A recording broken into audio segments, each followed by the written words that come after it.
Hey, I got a question for you. How strong is your mental game on the bike? If you're looking for the ultimate test in 2026, make sure you check out Mammoth Endurance Gravel. It's taking place in Wellsboro, Pennsylvania in May. It's an adventure through the stunning gravel roads surrounding Wellsboro. We're talking about 132 miles, 13,000 feet of elevation on some of the best hero gravel the East Coast has to offer. Whether you're gunning for the full 132 mile or the half mammoth, it's a bucket list ride you don't want to miss. And because you listen to Gravel Travel Dirt, we got a deal for you. Head over to Bike Reg, search the box for Mammoth Endurance Gravel, use the code MAGTD to save 10% on your registration. Now let's get on with the show. You're listening to Mid-Atlantic Gravel, Travel, and Dirt.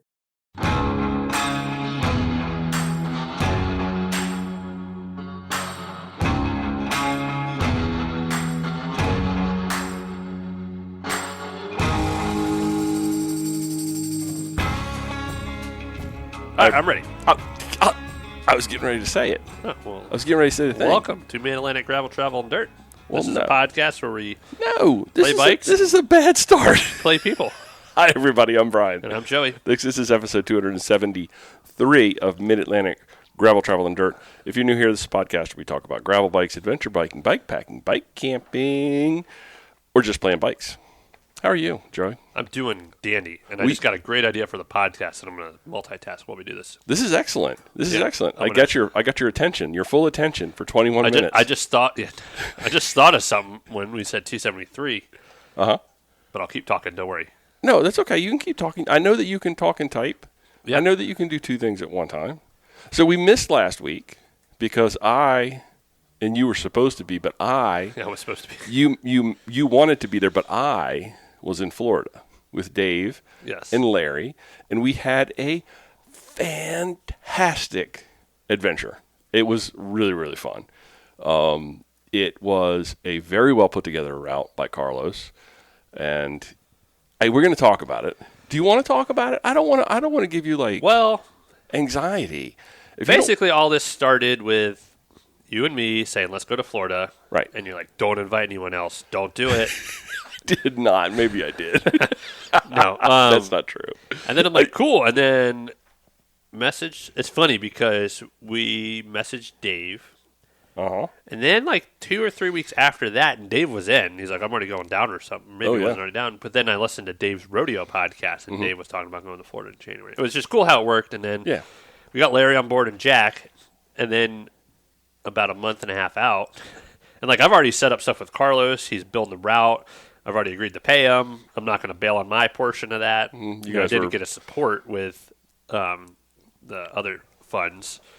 But yeah, then Blake had his surgery last Thursday.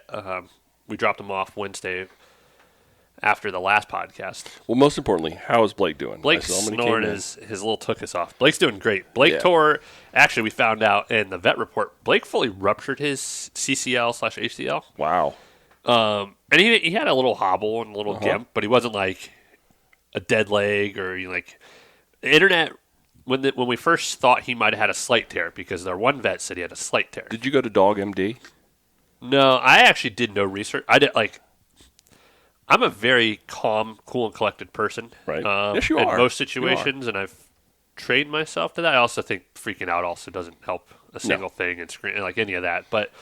You freaking out can't be good for Jeff. No, can't be good for Blake. No, and just in life, especially with work, we're in high stress situations on weekends, and freaking out does no good as a leader. So, for this situation, no. When it comes to my dog, I get a lot of anxiety. I don't have anxiety. It's personal. So I didn't do a lot of research. I finally Googled it after they said he had a slight tear. Mm-hmm. So I did a little Googling, but I didn't want to freak out. But then I knew it was all right, he might need surgery. I got that in my head. But I didn't do a ton of research, and I forgot where I was going with this. But and Jess is over here on ChatGPT and Google, and Jess uses ChatGPT WebMD now, and actually does she's actually taking a picture of a cut she's had or a blister or something, and it's given her some really good advice. Help. Yes, good advice. I'm it's advice, Jess. It's not. It's right. And there is this situation right now with people with using ChatGPT as therapists for mental health, and Oh, that's that horrible. is dangerous Because it's an echo chamber. It just gives you back what you give it. But let me go back to Blake. So we found out Blake goes in. We're comfortable with the surgery. Finances are great. We did it. And his report I read the night we got him home, he fully ruptured that. Yeah. And when a dog fully ruptured that, they're usually wimping and whining and not walking. And this little bastard is just tough. He's tough. I mean, like I told you yesterday, we got him home Thursday. He was a little drugged up after Friday. Well, by Saturday, but pre-snow, I'm like, dang, I got him going outside. And he has this harness system where it's his normal chest harness. Uh-huh. And then there's this piece that goes around his legs and his butt with a handle on the back because he shouldn't be doing stairs.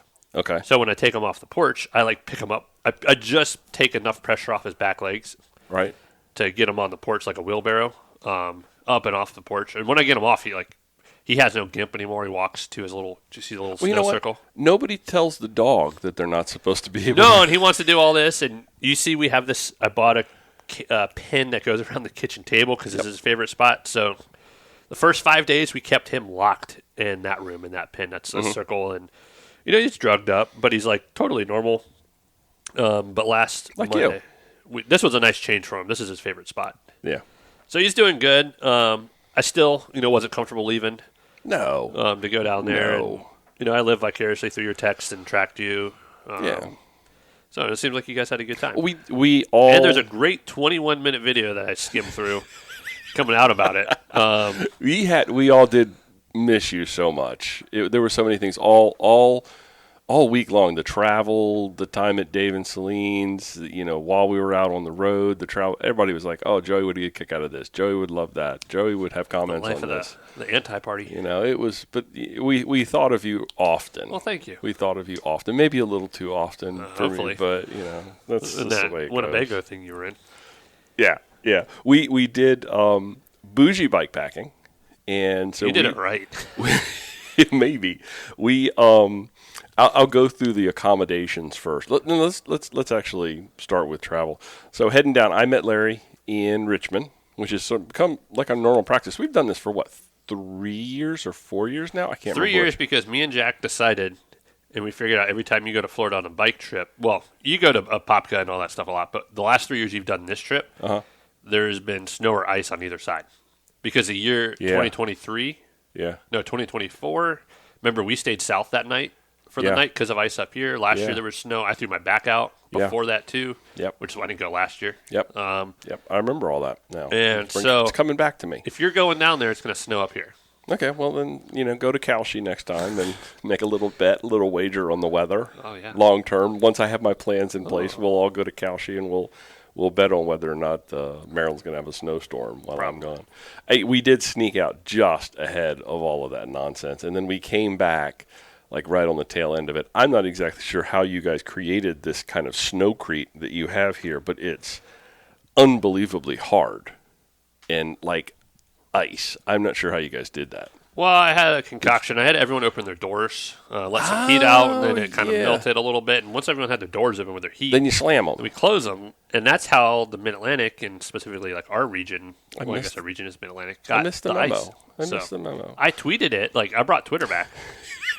Did you hear there is a new Twitter? No. It's no, I'm just kidding. I'm already off the – I logged on the other day for work. I posted something like, oh, God, this is going to suck me in. But it did it? It didn't suck you in, did it? No.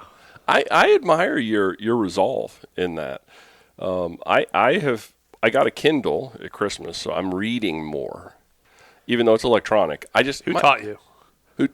Way back. Let me see. Are you ChatGPT in your reading? I ChatGPT the book, and then so that's how you do it. Yeah. Just give me the ChatGPT notes. It's no longer Cliff Notes. You get the GPT notes. You can do audio. Sorry, I'll let you keep it. I do a lot of audio books. I learned that there's quite a bit of people that will put on an audio book with the book in front of them.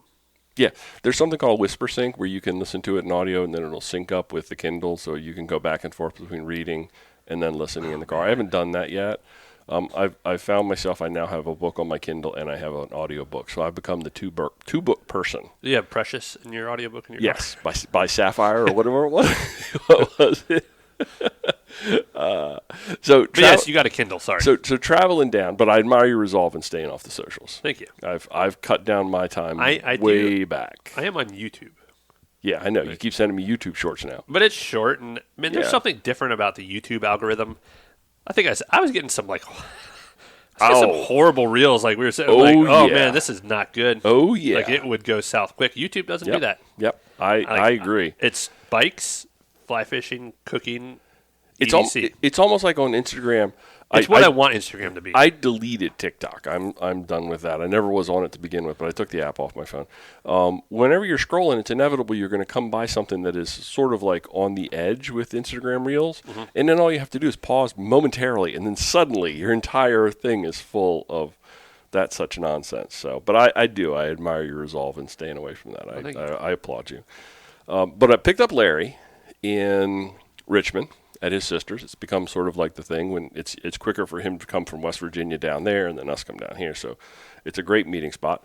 Picked up Larry. We decided when y'all were out, when you and Jack were both out, to just take our time and take 2 days to get down. So we stopped in South Carolina and just outside of Buc-ee's. Oh yeah. Everything is gauged by Buc-ee's. You stayed at the same hotel to and from. I saw that. Yeah, we did because it just seemed to work out that way, which was really nice. And they did have outdoor doors.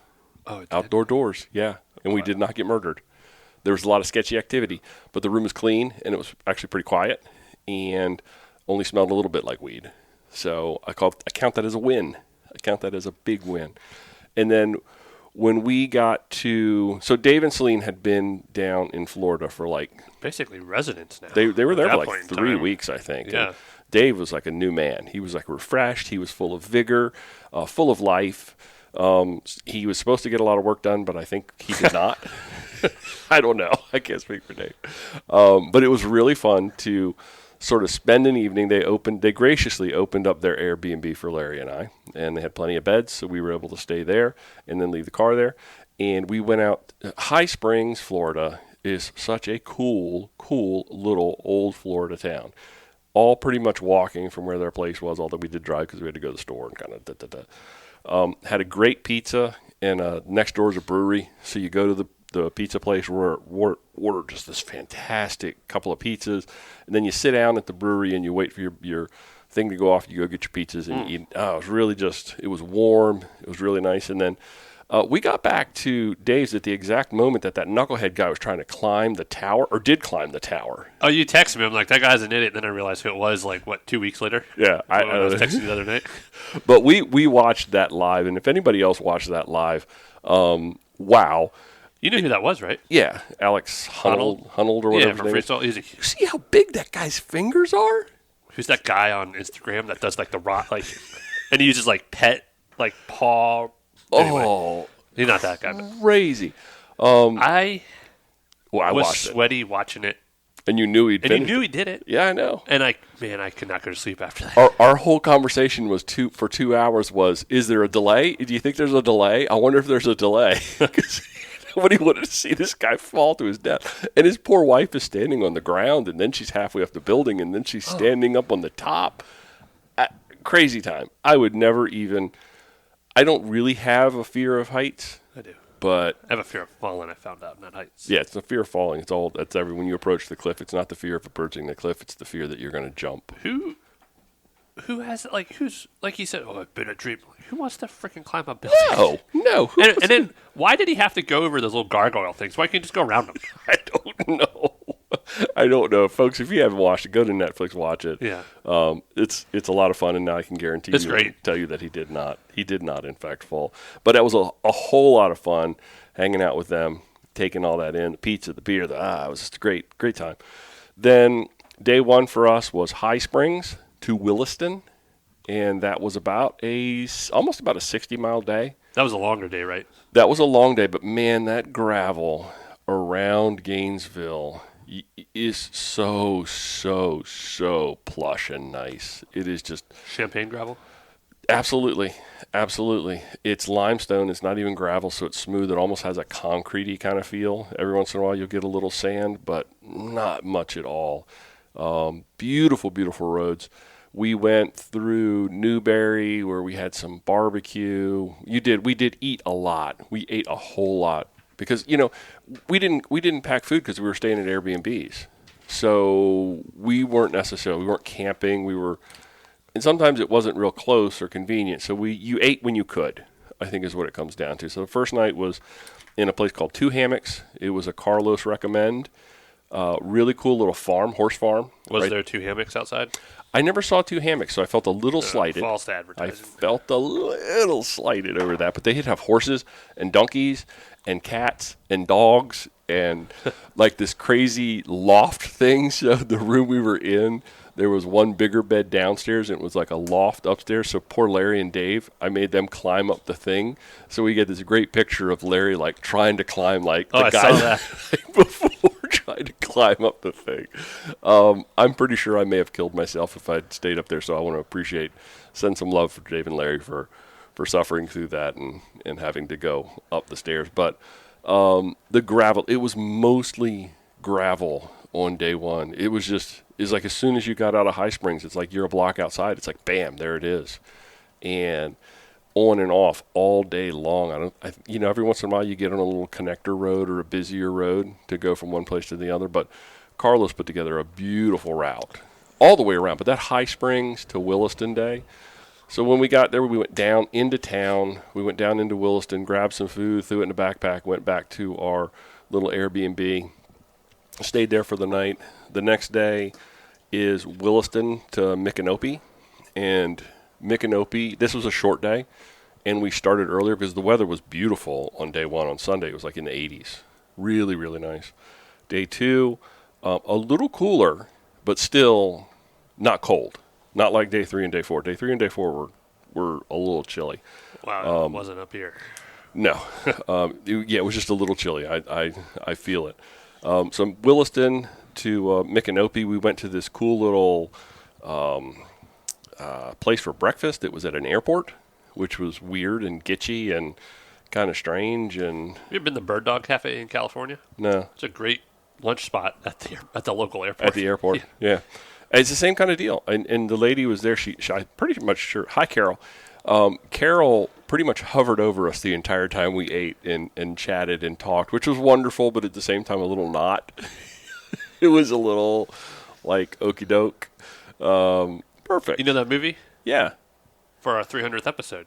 Oh, we're coming up on 300. That's what got in my head when you said 273. That's actually Although great. the image See, this is that's like, what I was sidetracking. This is life with Joey. Joey's over there making like AI art of. Oh, that's wonderful. I like that. We're going to use that. Thank you for putting that together. You're welcome. You can multitask. I can. You can absolutely multitask. I don't do it well. Just like Carol at the Piper Cub Cafe. Because it's called the Piper Cub? Piper Cub is spelled Pyper with a K. That's Piper cool. Cub. So, and it was definitely, she told us all about the struggles of a small restaurant in a tiny, tiny little airport in Gainesville, Florida. She like way too personal about it too. Oh yeah. She was over the top, but it was lovely. It was lovely. We know that she's a card-carrying member, literal card-carrying member of the Alan Jackson fan club. We know how hot she thinks Alan Jackson is. Chattahoochee? Yeah, she was. I mean, did you know that Alan Jackson is such a hottie? I did not realize that AJ was such a hottie. I don't know. I mentioned it before. I think I brought up my first DVD. One of my first CDs, like within the first 5, was Alan Jackson. Get out of here. It was. Well, it's the one who's on the couch. It's got like a brownish tan cover. Carol let us know that her entire living room is nothing but Alan Jackson photos. She's got some in the bedroom too, and she's got a full life cutout of Alan Jackson. Alan Jackson, hottie, if you didn't know. I got to do a sidebar real quick. Sure, please. We were at the vet we've been using. It's been amazing. MASH. We had a front desk lady the night we picked Blake up on Thursday because he spent overnight. Right. She was that lady who was she was telling us horror stories about all these. I'm like, oh no! And Jess is just like doesn't know how to get out of it. You got to stop. I'm like, no. And I'm like, do you do this to everyone's when I want to ask? Because I might like write the vet. I'm like, you can't have this lady telling these horror stories for the people picking up their pets. So, but it's more like her rescues that she's like, I've rescued 500. You know, she's a lady that wants everyone to be like, oh, and I commend her, but you could do nice stuff without making it public. Well, Micanopy, what a massively cool little town. It is where they filmed Doc Hollywood, the old Michael J. Fox movie. Yeah, he's That was my first CD. Alan Jackson. Yeah, Alan Jackson. Yeah. Micanopy, though.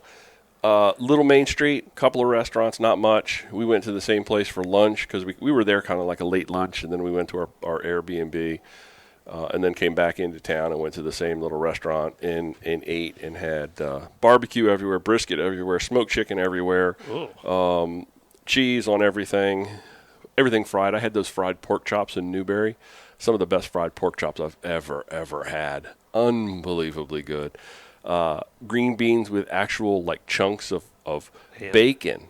But then on top of the bacon that's normally in them, they throw in extra crunchy crumbles. So there's extra crunchy crumbles of bacon on top of the bacon that's inside the green beans. Oh my God, so good. So good. Food down there, wonderful. Micanopy, though, wonderful little quaint town. Can't say enough good things about it. We went back into town on our way out because it was en route to go back out to breakfast. And then day 3 from Micanopy to, it's really Gainesville. We kind of went towards Gainesville. We were like only a few miles outside of Gainesville. So we were on the edge of population. Like the whole time? I guess you might say. No, on the last day from Micanopy to Gainesville. But day 3 was a long day time-wise because we took full advantage. And the place we stayed, the station we played in, the place we stayed in Micanopy was a double-wide Airbnb. Back in the woods, behind a little fence, but it was super quiet, super comfortable, no complaints. Absolutely fantastic. You can get places down there so cheap. In fact, I think that may have been one of the only Airbnbs that was within bike distance of Micanopy. It was about a quarter mile outside of town, and there's not many of them. The only other place was this Bougie. Well, there were 2 other places. Let me take it back. There were 2 other places that we looked at. The first one was this very bougie $400 a night hotel, actual bread and breakfast, like that was right in town, which was this old historic building, which looked wonderful, but $400 a night, that wasn't cutting it. And then there was a $41 a night hotel on the other side of Micanopy that was right next to Cafe Risque. So Cafe Risque, known for its bottomless coffees, and it has nothing to do with the cup. So you can kind of figure out what kind of place Cafe Risque is. So people just their waist up? Yeah, that's it. That's all. So we stayed at that wonderful little Airbnb. Thank you so much for being there. But then when we left Micanopy, had breakfast, we entered Paynes Prairie. Lots of P's here, so lots of popping. Paynes Prairie Preserve State Park. Now, Paynes Prairie is a 23,000-acre state park. Inside of the state park is a 16,000-acre prairie. I kid you not, an honest-to-goodness prairie. And if you'd watched the 21-minute video, I skimmed. Did you see the prairie? I mean, it's legit, like grass, like prairie. And there's wild horses and wild bison and full of alligators and snakes. It was wow. But apparently, so what this does is that's Are there any dogs there? I did see a dog. We didn't have any dogs chasing us. Prairie dogs? No prairie dogs. Yeah. No prairie. I bet you there was like gophers and all that kind of stuff, gopher turtles and stuff like that. So we're in the prairie. The prairie is full of the wild horses and the bison, and we did a little single track trail down through there. We saw alligators. Dave tried to step on a snake. Like, I'm not sure, but I think Dave has a thing for snakes because he was not too comfortable with knowing the fact after. It's a thunder bear, so. Yeah, he could have squashed the snake, I'm pretty sure. He wouldn't have had any problems with the snake. I was standing right next to the snake. It was so cold that morning, it had like totally dropped. So we took a late start out of Micanopy and then spent a lot of time in the prairie. And we didn't see any wild bison, but we definitely saw wild horses. Went in the visitor center, went in the observation tower, did all of the touristy things in Paynes State Park. Paynes Prairie Preserve State Park. But this 16,000-acre basin that sits inside of it, it has a sinkhole. The sinkhole actually goes down to the Florida aquifer. The aquifer travels north under Gainesville, and where we left in High Springs is like the world's most best place for cave diving because of all the springs and caves. So all the water it was actually kind of cool, a full cycle thing. All the water that collects in the prairie, it builds up in the spring and the summer, and then it drains through the sinkholes, and it ends up in the springs on the other side of the city. Very cool story. But it was dry when we were there mostly. There was a little bit of water. It's the dry season, and they're in the middle of a drought down there. So we spent a lot of time there. Then left and went to Hawthorne, where we had lunch at the Burger Barn. You would have loved this little joint. It was literally a little barn on the side of the road that had one broken down drive-through and one working drive-through. And I did a little homework. They were apparently an illegal In-N-Out burger. They touted, nice. way back at the beginning, they touted themselves as an In-N-Out burger, but they were not affiliated with In-N-Out. Like they burger pirates. Yeah, they were. They painted everything the same that's color. awesome. Such a cool story. And the burgers were fantastic, and they do tots. So how can you go wrong with like really legit, probably like 6-month-old grease in there frying up tots? Wonderful. Then I saw a news article yesterday about a rogue Burger King franchise is not a real Burger King. So it's funny you say that. And I'll look it up later. that's good. I mean, if you don't get caught, or just it's easier to ask. It's only illegal if you get caught. Yeah, that's just everything. Then coming out of Hawthorne, which is where we had lunch, Carlos, it wouldn't be a good Carlos ride if there wasn't some sugar sand and a creek crossing on a little goat path. So You kept telling me every day. I was like, oh, perfect gravel, none of that sand. And then I guess you finally hit it. It was only like maybe a half mile, but it was a lot of hike-a-bike because of the deep sugar sand. I fell once because I pushed the edge a little bit too much. I was trying to ride the edges, and sometimes the edge gets deep and soft suddenly, and I did a little over the bars. But, you're going slow, and you're in soft sand, so who cares? Fine, no problem. Creek crossing goes great. Then we're back on beautiful gravel roads all the way into Gainesville, which was maybe the sketchiest, not the sketchiest, but maybe the least bougie of the bougie Airbnbs. This was an old Airstream trailer. I think it was an Airstream knockoff. And it was covered. Probably from the In-N-Out people. It was called Avion or something. It was covered with a giant tarp because I'm guessing it leaked. I don't know. But all these places had these beautiful porches. And with great furniture outside, but it was so cold we couldn't really enjoy it, which was kind of a little, everything had a little fire pit and everything had a little porch, which is like what you're meant to really do there. And it was just way too cold in the evenings for us to enjoy. It was like that one night, maybe it's the first night. Did you describe this? How you sent me a picture of a phone on someone's bike, and then you guys sitting around with chairs watching Alex Honnold? Yeah, we were watching. No, that night we were watching. Picture in the that was football. That was the first night in Two Hawks. But it was funny, Sunday. like three grown guys, some big dudes, and this little tiny phone way over there, and you guys are watching a football game. We were outside, and Dave propped his phone up on his bike, and we were all sitting on the little screened-in porch watching football on the phone because the TV wasn't connected to anything, or we couldn't figure it out. I don't know. The only thing any of us really cared about was watching a little bit of football Sunday night. So yeah, we did that. The place found it in Gainesville. What does the caption say? Burger King that was taken over by burger warlords. Burger warlords. I love that. Oh. This little trailer. It was really done up nice inside though. Photo-wise, it was probably. How did it smell? No problems at all. Photos look great. No problems at all. The only issue, and it was in the listing, but nobody was paying attention, and I don't think we had a whole lot of options anyway. It had a green toilet, which meant that it was pine shavings and vinegar. So do with that what you will. I've used worse. Hey, it's a place to go if you ask me. I have no problem with that. And we really weren't there that much because that was such a long day. We came in through the Newman Lake Conservation Area. Carlos took us in some beautiful places. And we did a couple of times look at the roads and look for alternate routes and kind of do something a little different than Carlos wanted us to do.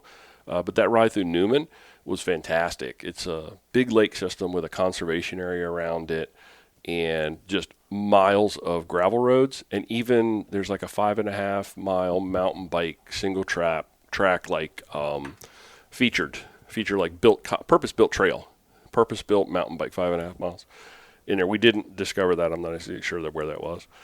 Then that night, we got an Uber because it was about 7 miles into Gainesville, and we wanted to go to this place called Satchel's Pizza, if anybody knows it.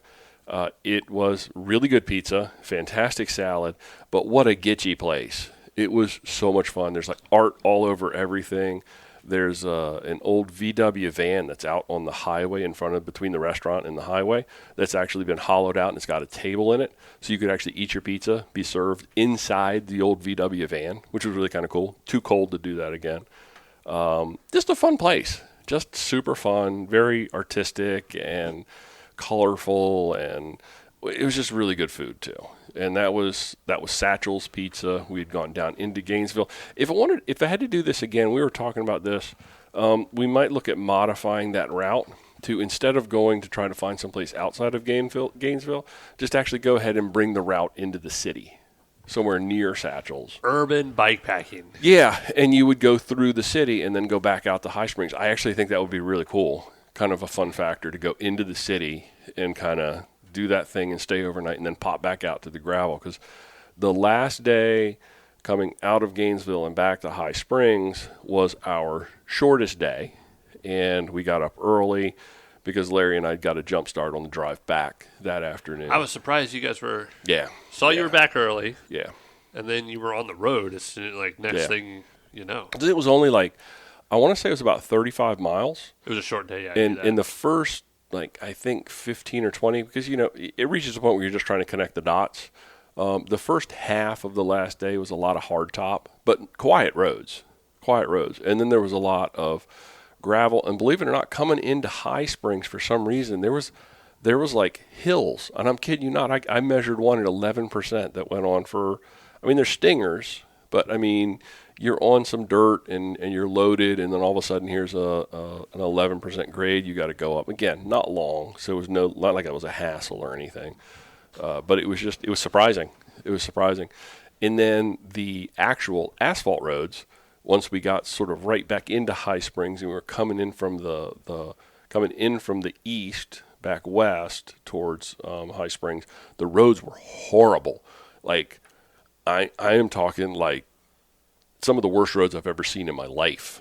You had to get up out of the saddle for long periods of time before, or else you would have just worn yourself out. So that was sort of the finish, and then back to Dave's. We did sort of a counterclockwise, egg shape, tiny figure eight at the bottom kind of loop around Gainesville. So I'm going to clean the routes up a little bit from what we discovered, because I think some of it was stuff that Carlos had done in the past, and he was piecing some pieces together.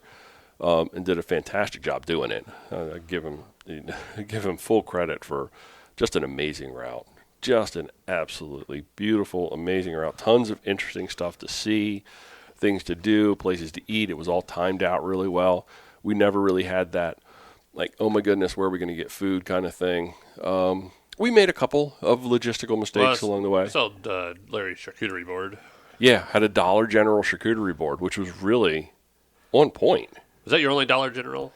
That was our only Dollar General. Because I feel like we lived off a Dollar General 2 years ago. Yeah, there was a lot of Circle K. Didn't have any Hunt Brothers pizza, though. Oh. So that's good. A lot of Circle K. I think there was 2 or 3 Circle K stops. And a bunch of there was one Marathon. The barbecue place in Micanopy was like a Marathon gas station. And you go in, and it's literally it's like a gas station on steroids, from the 1950s, where there's everything you could want, and that food was so good. One of the best barbecue joints in Virginia Beach is in the back of a gas station. Well, look at what we got here with who's it? What's the I'm blanking on the gas station place right here in Lusby. Fast Stop? No, behind the restaurant, the bar. Oh, Buckets. Oh, yeah. I wanted to say... God, some of the best food you could get. It's amazing food, but it's behind a gas station. Same building. Behind a bar, behind a liquor store. Yeah. In a bar. Yeah. It's amazing food. And if you're ever in Lusby, because get yourself a Buckets pizza. It's a frequent tourist destination. Yeah. Go get yourself some Buckets, because you'll be happy. You'd be surprised at the amount of people that travel here on weekends from D.C. in the summer. I have an Airbnb, I know. Oh, that's right, yeah. It's amazing. Do you have, Buckets information to send those people to? That one's a tough sell. They always want something quick. I want to go to the pier, the lighthouse. Yeah, go to Buckets. They always want to go to the place with a view. So there's not a great view at Buckets with the woods. It's dark and dreary, and There's usually a fight, but I do tell them if you want good food. I will tell people if you want good food that's a place to go. There's no doubt about it. But they have like their Facebook. Like my mom eats there a lot because they'll come out with like this meatloaf or this pot roast or some like elegant meal. Yeah. And the dude Tomahawk chops are ridiculous. when they're cooking in the liquor store part of it. It's awesome. I don't want to know. I don't want to know. They have fantastic stuff coming out of there. But it's So it looked like in the 21-minute video. There were two things that were new for me for this trip. The first one was I finally broke down and bought one of the little FlexTail tiny pumps, the rechargeable pumps. Wow. I remember them from back in the day and how horrific they were when they first came out. They've come a long way. And that thing was on point. Never had to use it to fix a flat or anything. We didn't really have mechanicals. So, yeah, knock on wood. Larry had his clickety-clack all weekend. But I meant to tell you, he had that when we were up at Hush Money on that ride. I heard it, but I never said we were just cold and busy. He'll get it worked out. Yeah. He'll get it worked out at some point. It didn't ever cause any interference, and we were always able to track Larry. You always knew where Larry was because you could just open your ears and you're clickety-clack, clickety-clack, clickety-clack, clickety-clack. But so I had that. I had the FlexTail pump, which was around $60, I want to say. I got it from REI. And it has the digital gauge. You can preset the number, put it in, and it auto stops. I'm not sure. There were a couple of people in the reviews that talked about how it didn't really work well with sealant tires. But I'm going to roll the dice with that one. I'm one of those people that, do you put your valve stem at the bottom of your wheel or at the top of your wheel when you're pumping air into your tires? At least at a 45, or like at the 8, 9 o'clock and up. Yeah, I'm a 9 or 10 o'clock guy. I'm a 9 or 10 o'clock guy because you can get the leverage. So for that little pump, it worked perfectly for me because the number dials were up on the top of the little LED screen. So I was able to hold it on and actually really see what it was doing. Yeah. We need to do some new sealant testing and whatnot. Yeah, that's one thing I thought halfway through. I was like, "Whoa, you rolled the dice. I didn't put any new sealant. I should have refreshed my sealant in those tires." I just mean, I have no problem with orange seal, so I haven't changed. And I've used a little bit of muck off and a little bit of WTB and some homebrew, but you think there's something new on the market that we ought to look at? I haven't looked. I bet you there is. Maybe we should get somebody broke or what's not broken. I have no problem with regular orange seal. Let's get somebody on the podcast that knows what they're talking about, works in a bike shop or something. Boom, boom. If I had a drum roll on the thing, I know you don't like me to use it. That's funny. I thought that was funny. I feel like there might be something new out there. I think the problem with it's just like lube. Everyone's got their own opinions. There's different experiences. It depends on what environment you're in, how much you ride, what you're using. But what works for you may not work for somebody else. But I said I hate talking about sealant, but I said that about shoes. We're going to have a whole episode dedicated to sealant. I might draw the line at that one. I might actually say no on that. But the other thing was my little Hover Air Pro Max. Your drone, did you figure it out? My drone. Well, I attacked Dave with it twice. Oh, nice. I definitely gave Dave some drone PTSD. From our one ride, you gave me a little bit. One time, I was trying to launch it, and it literally just flew right across the road and smacked into Dave, flew straight at him and just knocked him over. Not really knocked him over because it's a tiny little drone. So, tiny baby little drone. Side note with this drone, we never talked about it, but we did that one ride right after you got it. Mm-hmm. We just did our casual roll, and we're in the middle of this part of the route, which is a side road. And I went up the street a little bit. Brian's riding around. The drone's hovering and not following. I know. And there's this older customer of mine, Jim. And Jim rides. I knew where he lived. We were getting towards his home, and I saw him coming down the road, and I just assumed he would have heard and saw it. It was right at eye level. I know. It was right there. But it's right in the middle of where someone would ride. Yeah, and he almost clocked it and then freaked out. I acted like I didn't know Brian then. Well, I was already on my way back to get it. You were, but it was funny. I'm like, how did you... It's... Anyway, it was just I'm figuring it out. It worked really, really well. The follows that it does and the dolly tracks and the side tracks and the birds. It was a lot of fun to play with and never really it's got a very, very limited battery life of only 16 minutes of flight time. But the way that it works and how it's all sort of you just plug it into the drone and then hit the button and it goes and it does its predetermined thing. You don't have to spend a lot of time with it on kind of trying to set it up. That was one of my takeaways. was it was very easy to just hit the button, get the shot you want, launch it, and it would do its thing. And it literally, the part that amazes me still, even after flying it a lot, is that the little thing, you just hold your hand out, and it just goes, oh, that's my beckon and call, and it just flies right over to your hand and lands in it, and you fold it back up, and it fits absolutely like a glove in the Rootworks bag. Absolutely like a glove. So I always carried the extra battery, and was charging things overnight. So it was, I had, let's see, I had 2 GoPros, I had my Insta360, and I had the drone. And the thing when you're trying to do video stuff is that there's so much charging time required.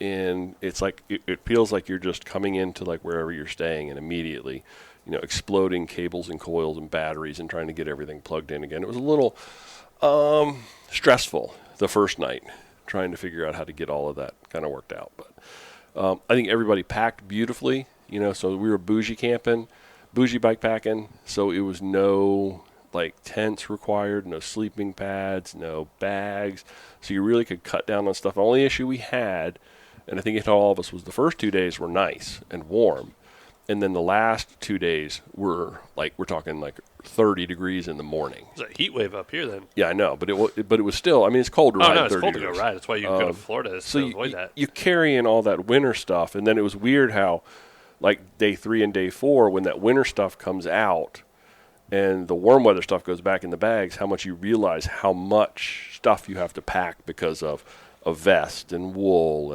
and a jacket and all those other things. So, but no, everybody packed really, really light, which makes it so much fun. It was so nice not to like struggle with gear, struggle with bikes. Nobody got the shakes, nobody got the wobbles. How when you load bags improperly, and they kind of will get, your bike will sometimes get that wobble, wobble. Larry, we're packing in. Larry pulls out a weigh scale. He starts weighing all of his bags, which is really smart. It's really smart. Starts weighing all of the bags to make sure they're even. And I think everybody really packed great. I had my tail fin, I had my front panniers, my rear panniers, which were all 4 of them were very lightly packed. And then I had my aero pack, which the only thing that had in was a pair of shoes. I carried a pair of shoes and my jacket on the first couple of days. And then the Rootworks bag. And then a half frame bag, which I used mostly for electronics and stuff like that. So it's really fun. It's really fun to do it that way, especially when the weather kind of turns crappy. And the weather forecast when we were going down, it kept talking about rain. And it ended up that it did rain, but it was overnight Sunday into Monday, so we never had to deal with rain. We had sunshine, maybe a little bit of gray every once in a while as the weather started to change, and then as soon as it got cold, boy, the sky just popped blue as soon as it got cold. Gorgeous, absolutely gorgeous. So would we do it again? I would definitely do it again. I think it's a route you need to see because it's right up your alley. And a couple of little tweaks, changes to make it a little bit better, I think we'll just put it right over the top. So, again, thank you, Carlos, Single Track Samurai. If you're ever looking for a route in Florida, ping him. He's the guy. He is the man. He will put you something together. And it's so nice to go down there this time of year. Although one year we'll get it right. We've always had, like last year, I think when we were in the red dirt of Georgia, I think we got snowed on. I think there was like frost on the tents in the morning because we were outside on that one. I don't think 2024 was bad. It got cold. We had all sorts of other issues though. Remember, your bike basically died. Yeah. The derailleur kind of crapped the bed. I do like our shortcut last day. Yeah, we ate 4 breakfasts at McDonald's. Yeah. No, that was good. I would do that one again, but I would do this before that because this route was just so ready to go. It was just ready to go, and it was 4 days versus 3, which and it was I think 4. Makes it if anyone's looking to do something like this, like I said, I pinged Carlos. We know who each other are, which is great. I told him what we wanted, how we wanted to do it. We did a little fine tuning but he had a route built in like a day and a half. Yeah, I know he's a library. He's like the guy, but you just give him what you want, and he'll get close. Like there's times where if you want to stay here, there the distance might be a little different than you wanted, but you did it, and it's all in give and take. Yeah. You know, and that's what I was thinking. He was looking to get us outside of the city Yep. on that last day. But I think it would have been just as much fun and probably even get you to kind of go into town and then, you know, be in town for that last night and then come back out. But still, like I said, stretching it to 4 days for doing the drive. That extra day was was going to be nice. Yeah, it was. You never felt rushed. We really took our time in the prairie. We spent probably maybe 2 hours in the prairie just going through the visitor center and the observation tower, and then the ride time through it. And they had these crazy little gates. So you would come up to a gate. If you noticed on his route, he said you got to put a bike over a gate. Well, there wasn't a gate you went over. It was one of the gates that was a road you would open. Now, all these trails were open to bikes. We didn't do anything that, you shouldn't have done that. All the trails were open to bikes. Our old illegal stuff we used to do. Everything was legal. Everything was above board.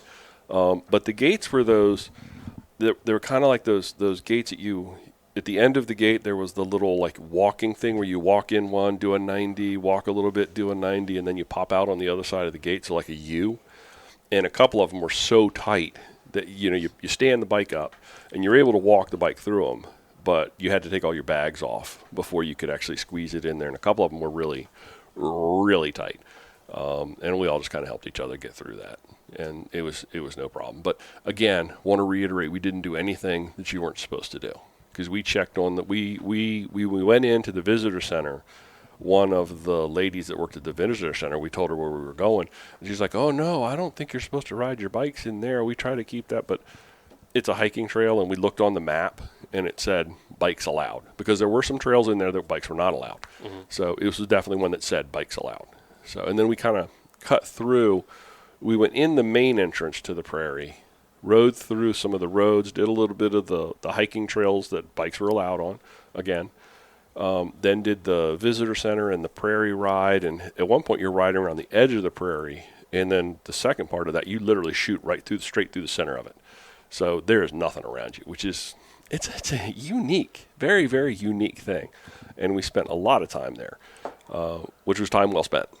So that recaps it. And by the time this drops on Thursday, I think I'm going to have the video drop. 22 minutes probably by then. A little editing. No, it's 21 minutes, and you know, but you get to feel all of that, and you get to see all of that. And if somebody wants that route, they could reach out, and we can make some stuff happen for them. So, you know, it's a good watch. With a donation to Carlos. I think it's going to be a good watch. Yeah, we'll steer you over to Carlos to get the route, but I think it'll be a good watch. At least I built the video for me, that I've enjoyed building it, and I enjoy watching it. So, is it what you thought it was on like Ben in Parks and Rec when he loses his job and he's doing that stop motion?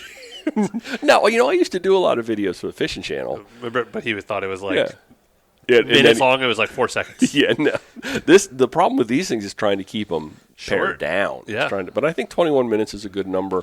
It's not so much that you're not going to commit, but it's also not 45 minutes. I don't do a lot of talking. You can hear us bantering and chatting during the ride. We have a podcast for the talking. Yeah, and we got a good audio soundtrack behind it that was actually custom built specifically for the places that we went. If you'd taken the time to listen to the music that went along with it, talked all about the wild horses and the bison and the prairie. And should have used more Alan Jackson is what I heard. Should have. I would have gotten a copyright ping on that, though. Hey, I've got some this or that. You want to do some this or that? Just me's and you's? I want to make a quick update. I have a new bike coming. I wrote that down. Here we go. It's like 70% built. This is the one that Austin's built in Brackish. So, a couple years ago, I shot a wedding. I have a background in photography-ish, whatever you want to call it. Technically, I was professional. You're very good at it. And I strayed away from weddings about 10-plus years ago because they're a nightmare. But since you're talking about that, I want to go sidebar, too. What's going to happen to scratched frames since you're no socials? I think that's what I'm going to just start using. Okay. And just post photos? Yeah, okay, gotcha. Because I follow, like, that one's a different account, which is great. And I did flip over to that the other day when I was on the Nika page. Okay, but I didn't mean to interrupt. Yes, I did. Austin and Ellen are wonderful people, and I had no problem when they asked me to do the wedding. I did it, and in return, and I wasn't like hardcore. We didn't do contracts. All I did with this is I usually do a shot list of what the bride and groom want, and like you got to have a list. So that was like about as formal as we got. And I shot the wedding. It did take me a few months to get all the photos back to them because there's 1,000. I got them like highlights within a day or two. But My only problem with all that, you weren't also the officiant. You should have been both the photographer and the officiant. That would have been fantastic. What I loved about that wedding too, it was gorgeous. It was down here at Jefferson Patterson. They requested no cell phones during the ceremony. Okay. I was the only one taking photos during the ceremony, That's just it. to keep everyone in the moment. No distractions. There's no phones in photos either. Yeah. And they that's trusted nice. me because Yeah. I had nothing. I haven't done weddings. Long story short, Austin has always built frames, brackish cycles. He's done a handful. He's done a dozen or so, and then I've always wanted a frame. And then at the shop, I think he ordered me tubing, but then I got sidetracked, and then someone actually ordered a bike. Matt Dustin from Bike Doctor got one, and then I think that was my tubing. But then he moved, and we speed up to 2 years ago, and Big Mike got one too, right? Mike got one. Yeah, Yeah. there's some all over. His mom got one. They're all over the wild. Didn't see any in the prairie, but But no, he started it. They moved. He had some issues. I think he was a little burnt out from stuff, and he was very like bad. I don't want to say it. Like me and Austin have an awesome relationship, Austin's a great guy. and he just kind of was like, "Hey man, like I hit a wall and I don't want to do this anymore." And he was like trying to like pay me. Then like he Venmoed me money too. I'm like, dude, like it's not. Like Oh, you mean for the photography stuff? Well, for like, because he didn't finish the frame, and I was like, dude, I don't want your money. Like, Yeah. I was like, if you're halfway done with it, next time, like, bring it to me. I'll put it on the wall in my office. Yeah. Like, it's just art at that point in time. Like, and I never was worried about getting the bike or not. It was just a fun, and I designed it with him, and but then he sent that, and I mean, that was last year, probably like 6 months ago. Like, never hurt my feelings. I loved doing the wedding. It was awesome. They're close friends. And then, like, a few days ago, he sends me a picture that I sent you guys, and he's like, "I'm back, baby." I did the Costanza. "Back, baby." And it's the whole front triangle. Yeah. So basically, Austin was trying to he was trying to go to a different level and 3D print titanium lugs and do it, like, beautiful stuff. And I think he's still using part of that, but he's like, I just realized I needed to go back and make it simple. Like, what he knew how to do. A lot of Philip brazing and building bikes the way he knew how to do it. He's like, and then he also signed up for Tour Divide. Okay. So he's knocking mine out. He's doing the rear triangle, and then we'll get it soon. And then he's building himself his version of a Fargo. Okay. And he's doing Tour Divide in 26. Nice. So after Blake, I've actually been really crunched with work lately. I had meetings today. I have a meeting with the Black Bibs about something later. Oh, all I did was wear black bibs this entire trip. Oh, yeah. They were fantastic. I'll tell them. Fantastic. I'm wrapping up a grant. Like, there's a lot of day work. So I'm down at my table, but no, we have Zwift dates. We'll have to get you on board because he's in Ithaca or whatever, so there's no outside riding. So he's got to get his legs underneath him, his butt in the saddle for. He's got to go, and he can do it. Yeah, like, he's an endurance junkie. And he could not train for it and go do I it. hate people like that. But he's that kind of person. He could do that. He could absolutely 100% do. Although he's had some issues where he's tried that before with like Day Across Minnesota. Yeah, I think that was a different beast. Yeah. Like he rode to Unpaved that one year. I think he had some sickness too. It was also with the Day Across Minnesota. We both had that was my thing at Dirty Kansas. I couldn't. Yeah. He had digestion issues. Yeah. Which is what I get sometimes. But no, my frame will be wrapped up in a bit, which is really hard because like now I don't know because I was going to redo the rodeo. You don't know how to build it. I don't like. I'm my own worst customer when it comes to getting the stuff. Of course. But Carpenter's house is falling down. It's gorgeous. I think the original plan was we were going to do titanium, but then he was going to outsource titanium to Japan. I was like, no, I want you to build me a bike. I think that was the first holdup. Oh, he was going to actually. He was trying to take brackish, kind of like how Sklar does it, where there's a few built here, but he wanted to dabble in. So I was going to get a test frame from a Japanese factory. Gotcha. Which I have no problem with, but like I want an Austin bike. Yeah. And I think it was like 2017 or 2018 when we first started. Yeah. So like, I'm patient. That's it's a forever frame, so yeah. No, this one is stainless. Are you doing stainless? So we opted back because he's doing it himself with stainless. It's affordable because I did the wedding and he's doing this out of his own pocket too. So keep it cheap, yeah. And it's just the frame. You're going to build it out. Yeah, yeah. So it's my problem is like I have a ton of wheels. I'm going to rebuild some wheels.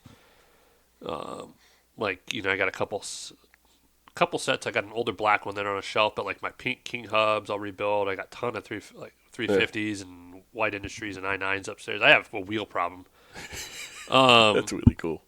But it's like, all right, I think we built it as like a monster cross style bike where we were going to do the Envy Adventure Fork or whatever. But I think I might do an invert on the rodeo and put the spork on that. But I don't know. Like, there's so many places to Have start. fun with it. Just have fun with it. So we'll see. Well, It'll be a dynamo. I think I told you I might go back to mechanical with the Madrone derailleur. Okay. With GRX. I don't know. Or e-car. Like, I don't want just... Make it weird. Yeah. Make it weird. And speaking of Monster Cross, they just changed the date. Delayed. Yeah. And when I was coming through Richmond, because when we got back to Larry's sister's and I dropped him off, she had not had her driveway plowed. And it was like a sheet of ice.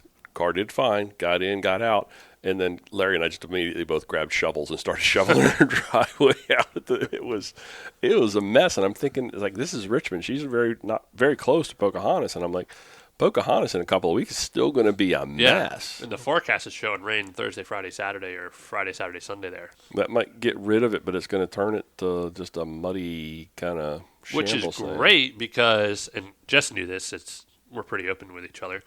I made reservations for Valentine's Day on Saturday, not thinking about Monster Cross.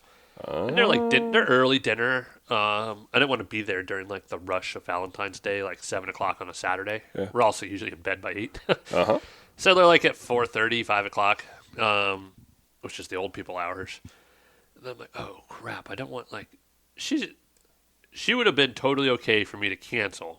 Or go Friday instead, and then go down and camp. We leave like midday, but it's like, oh no, I'll just drive down after. And like, luckily, I never canceled the dinner reservations. Oh, so now we don't have to worry about it. So now you don't have to worry about it because there's no conflict. Yeah, no conflict. I like that. Yeah, I like see things work out. Yeah, things work out. Yeah, it's the nature. It's just and we nature. got surprisingly how much of those sites were already booked. The whole first half was already booked. It's a beautiful campground, and Virginia campgrounds are open year round. Yeah. So it's Take really note, is. Maryland. Yeah, well, yeah, right, exactly. Okay, Jay, would you rather do Florida gravel or Pennsylvania gravel? Oh man, I only would pick the Florida to go warm in January. Mm-hmm. I would always pick Pennsylvania. I might not always be fit to do these ridiculous rides, but I love Pennsylvania. Yeah. There's something about that Florida gravel's just really got me hooked. I love I don't know. You should ask Dave this. Yeah, but you know what? Dave lived down there for a month. Dave is really happy with the Florida experience. We know he went to school there, so it's kind of his place, and he's really, really, really happy with the Florida thing. Talked a lot about he's gonna turn unpaved into sun paved, and no, Dave's not going anywhere. I just announced to the world that Dave's moving from Pennsylvania to Florida, but no, he's not. I'm just kidding. I do love that Florida gravel. It's kind of like my jam. I love that. Those live oaks with that Spanish moss, and gorgeous. I'm not saying Florida's not gorgeous, smooth, but I you know what? Any gravel is good gravel. I love Pennsylvania gravel too. Don't get me wrong. Pennsylvania is a vibe, as the kids would say. Would you rather get chased by a wild bison in the prairie, or bunny hop over an 8-foot alligator that you thought was a log? Those aren't even good. They're both scary. Oh man! And let me so that you get an idea. You know how fast bison run? Bison run 35 to 40 miles an hour. 30-something miles an hour, and they can literally sustain that forever. So, I think that wild bison chasing me down. I'm going to go ahead and answer because I think I'd probably rather bunny hop the gator. Yeah, because gators are fast, but they're like sprinters. So if you messed up and went down, fast. Yeah. I'm going the alligator all day long. I don't want a wild bison chasing me. They're huge. Those animals are huge, and they're fast. And if you got one angry, no. Have we taken you by the beefalos? The Bobado? The beefalos? No, I don't know. They're bison, but they're like a part mixed with it. They look just Where like are they? Bison. St. Mary's County. Oh, I didn't know there was bison over there. We did farms. We didn't see, but they're wild bison in the prairie and wild horses. Oh, no, these are on a farm. So, would you rather ride in deep sugar sand with today's bike technology, or ride a penny farthing on a limestone gravel road in Florida in the middle of the summer wearing a full 1800s wool suit? Lots of quiet. Yeah. Probably go with the penny farthing. I don't know if I could get up on one of I those hate things. that sugar gravel. Can you imagine, like, today's merino wool is like plush and super nice. That old 1800s wool, man, how scratchy that would be, and then you're hot and once you sweating. get hot, you're hot. That Yeah. sugar, that took some the winds out of the sails a couple years ago. The sugar sand is rough. I'm not sure which one of those I'd go with because I would just end up walking, so riding in the deep sugar sand is And not you did something sugar that would sand happen. the year I went in one gear. Yeah, exactly. Last one, and you're going to have to just use your best guess on some of this and your judgment.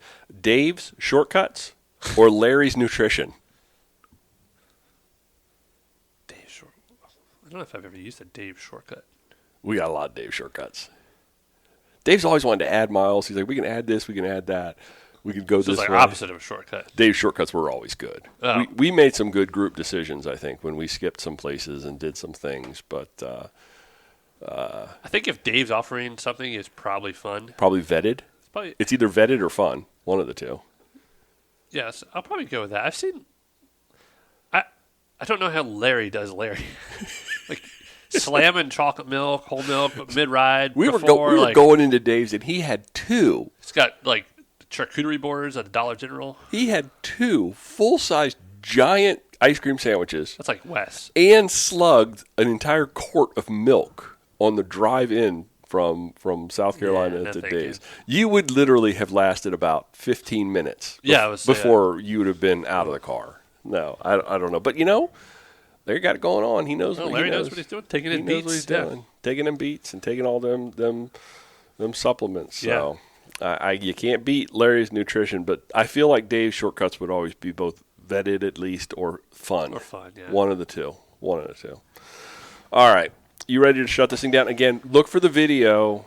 I'm going to drop it. This goes out Thursday, hearing this Thursday morning. 21-minute video. Maybe I'll drop it Thursday night. I'm gonna wait and I'll compete. watch it with some popcorn. I'll compete with Dustin Klein. I'll do a world premiere at 4 o'clock in the afternoon. I'm gonna have a fire in the fireplace. Watch it. I told you. Wear my robe. Well, I hope. Speaking of videos, Uh-huh. not to take away from your video, there is. I don't think anyone knew what happened with the vegan cyclists for a bit and the impossible stuff and stuff started going on Jeremiah's channel. They're back. They're back. The Texas one I watched. Yeah. While I don't really prefer Tyler at all. I think it's mixed. You either love that guy or you're like, this guy's a kook. The vegan cyclist. Yeah. And he's in some legal trouble right now, is what I read. He gets to do some cool stuff. So. Oh, he does. But he was good. Basically, I think he was riding on a part in the national park where he wasn't supposed to, and it was all video, and like he could not fight that. So he has he got fined and banned for something. But the Texas one was great. Yeah. I thought it was. Did you watch it yet? No, I started it and then I was like, I'm not ready for this. I didn't. I love all those videos, and Jeremiah is an awesome dude. Yeah. That was a good one. I wonder if he's going to be at Monster Cross this year. He usually is. Maybe. But no, that was a great video. Yeah. The Texas one. The Texas one that just came out. It's like they reappeared from out of nowhere. Big Bend. It's West Texas, man. It's It looked gnarly. It looked like they were on the moon. beautiful piece of country, though. And then like they go into Terra Lingua, and there's this little like in the middle of nowhere, like a taco like. Isn't that fun? And I really think, and they said it like Jeremiah might have eaten 17 tacos the night they got in there. Holy smoke! But they burned like 16,000 calories or something. Well, they really do some. And he's a little guy, like very crazy. if you guys things. haven't seen Jeremiah in person, he's like this tall and like the size of my pinky. Yeah, they do some wild Very stuff fit. in those Impossible Route videos. No, that was a great. Not to take away from your video, I'm just saying if you're on the YouTubes, My videos will not come close to the production caliber. my timing for that was horrible, but it was on my thing. But you see, there was a because- great video out, and that was one of my favorites. I did like the Appalachia one. Yeah, I do too. I liked them I've all, watched but that one. the Texas one, Tyler was enjoyable. The video was great, but like that was like the most impossible route they've done. I can imagine. It I can looked imagine. like yeah. the moon. Yeah, It was awesome. yeah. So All right, folks. Watch for the video, but we're going to go ahead and shut this down. Thanks, everybody, for listening to this episode of Mid-Atlantic Gravel, Travel, and Dirt. Joey, how can folks get in touch with us? Well, you can go to our YouTube channel at whatever Gravel Travel Dirt, but our website is graveltraveldirt.com, and our Instagram is at MidAtlanticGTD, which I am trying to convince Brian to do a minute version of that. For reels. I will cut it. Just enough to like get people hungry. I will cut out. And then they go to the YouTubes where you can actually make money. I will cut out a few of the clips. I'll probably do 3 or 4, one from each day. You should just do reels. Well, once you get that, I think in a couple of weeks, once you're done editing, or need a break, you should just do like a 30-second reel of like Larry's diet. Because you got a lot of food in there. We got a lot of food. But a lot of food. And it was here's also how LFP good. fuels himself. And it's just like, Folks, what a guy. Mid-Atlantic Gravel, Travel, and Dirt is recorded this week from right here in Blake's cage, because we are inside the cage. We call ourselves the Crate Boys. Yeah, we're inside the crate. It's a giant crate that surrounds the table to keep Blake, even though all he's done since I've been here is sleep, keeping him contained in all of his wildness. Thanks for riding along. Until next time, do good, be nice, go slow, respect others. Love you, bye. Love you, bye.